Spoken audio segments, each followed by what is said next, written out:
the league is going to be a rock fight. It is. We're picked fifth. They're picked 6, 7. So I talked to the guys about it's kind of one we had to get. Very happy for Janai Broom. Janai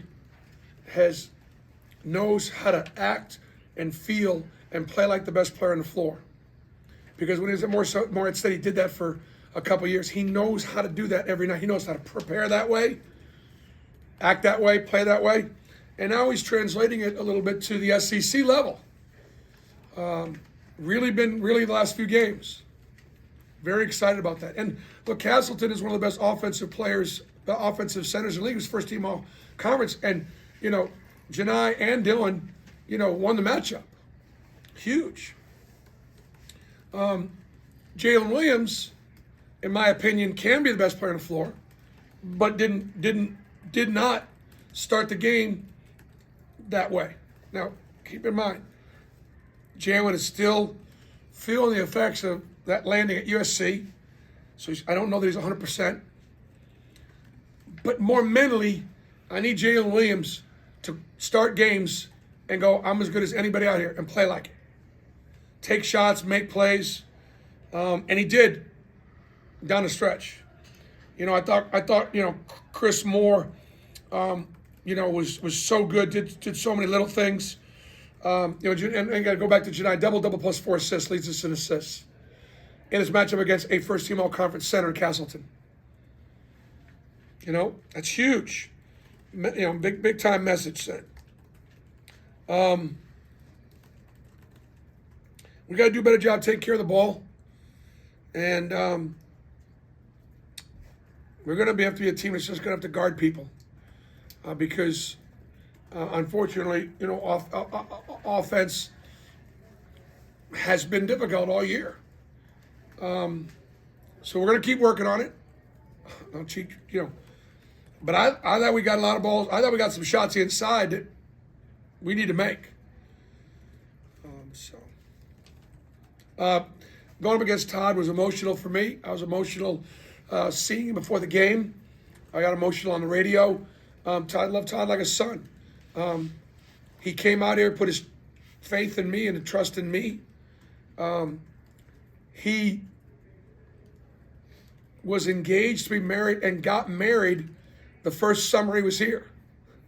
So I saw him as a newlywed and his beautiful bride. And then he had his first child here. Bought his first home here. I know his parents and his family. And he's Steven's best friend for life. So I root for him. And there's absolutely no joy in beating him today at all. Just isn't. I'd have been upset if we lost because it was a game we had to have. Florida came in here and I'm sure he went into his locker room and had to praise those guys for coming in here and almost knocking off a nationally ranked team. Here's the last thing I'll say, and I'll answer questions. We made history tonight. And I think I got this right, but we made history. Again, I tell guys we got to make history. Were we ever not in the top 25 in 2022? And I don't think we weren't. I think last year, we obviously got to 1. We never dropped out of it. And this year, one of my goals was to be able to say that in the year 2022, our program was in the top 25. And by winning tonight, we accomplished that. To me, that's making history. Brian? Sure. Okay. Broom said he saw the quote you had about you're sick and tired of seeing Colin kick at your guys' ass. How much did your team take that to heart going into the game? But I think Janai responded. Keep in mind that against the National Defensive Player of the Year, especially at Florida, he scored pretty well. And obviously tonight he didn't against Janai and Dylan. I'm glad Janai took that personally. I'm glad he did. That's what players should. I love it. And I mean, he's I'm on him, and I ain't getting off him. But he's gotten a lot better. His energy, his effectiveness. Obviously I trust him. Brian. Yeah, how happy are you with the way you finished 5 of 7 from the field over the final couple of minutes there?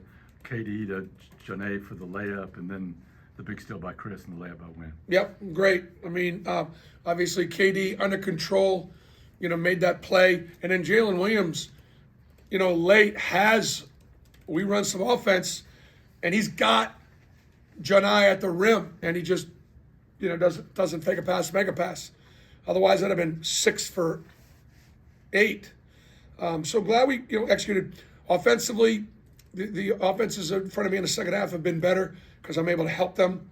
We got to do a better job in the first half, but I'm glad we executed down the stretch. And it's good to see KD out there, making plays, and he's done that for us before. 3 assists, 1 turnover. Bruce, you often say defensive rebound and win games in this league. You guys were plus 12 on the boards. There was a point this year where you guys had a hard time in rebounding, but that seems to have turned around. How big was that tonight? It was huge. Inside shots, inside rebounds. And so one of the things that we went into Janai and Jalen often. And, for me, a free throw is sort of an inside shot, a 15-footer. And so we're going to try to rebound all those. And Florida knew it, and they tried to keep us off the boards, but they weren't able to. We were able to. I thought Florida competed. I thought they were really physical. Their backdoor stuff was tremendous. They had some great set pieces, obviously, they've got some guys that can make shots, but they only made 3. We only made 3 threes, and we only made 3 threes. But we beat them on the boards. Our defense and our rebounding were both elite, and that was enough for us to win. And then once in the second half, we stopped turning it over and beating ourselves. Mark. Bruce, can you talk about the last 18 seconds, making a defensive play to win the game? Well, absolutely. I mean, Jalen Williams pulls a chair, kind of takes that charge, makes a play, and then, a casualty gets off balance, and then there's a 50-50 ball. I believe Chris comes up with it, and we score. Just a great way to be. You got to make plays. People think offensively, and it's interesting. Again, I quite think back to football. You got to make plays defensively. You're not just sitting back. You got to make plays. You got to create turnovers, and that wins defensively. And obviously, it did for us. They had 9 assists and 12 turnovers. They didn't shoot very well from 3, and we ended the game with a defensive stop and a turnover. Bias. What does it mean when you can get a guy like Wendell Green, like your second leading rebounder, and then just walk me through this atmosphere today of the first SEC game here? Wendell's just a winner. Wendell's just a winner, and Wendell's a tough kid. So he's a second leading rebounder behind Janai. And so that's it. That's who he is. I mean, little guys gonna be tough guys. They just have to. They have to. At least most little guys. Anything else? And then this on the atmosphere here tonight. Man, the atmosphere was great. I know I don't. Yeah. It helped us. I mean, obviously, it helped us. It was a tough ticket. Man, we had to tell some people no on some ticket requests. So it's great problem to have. I thought our fans were in the game, and our guys understand it's going to be a grind this year. It's going to be a rock fight. Jason. Because of that, how valuable is a guy like Chris? Because he does those little things that you're looking for. Chris is an incredible teammate, incredible worker, so unselfish. And it's hard for me to keep him off the floor. If I want to make a statement about what Auburn basketball looks like, I got to keep promoting guys like Chris Moore. All right, Coach. Thank you.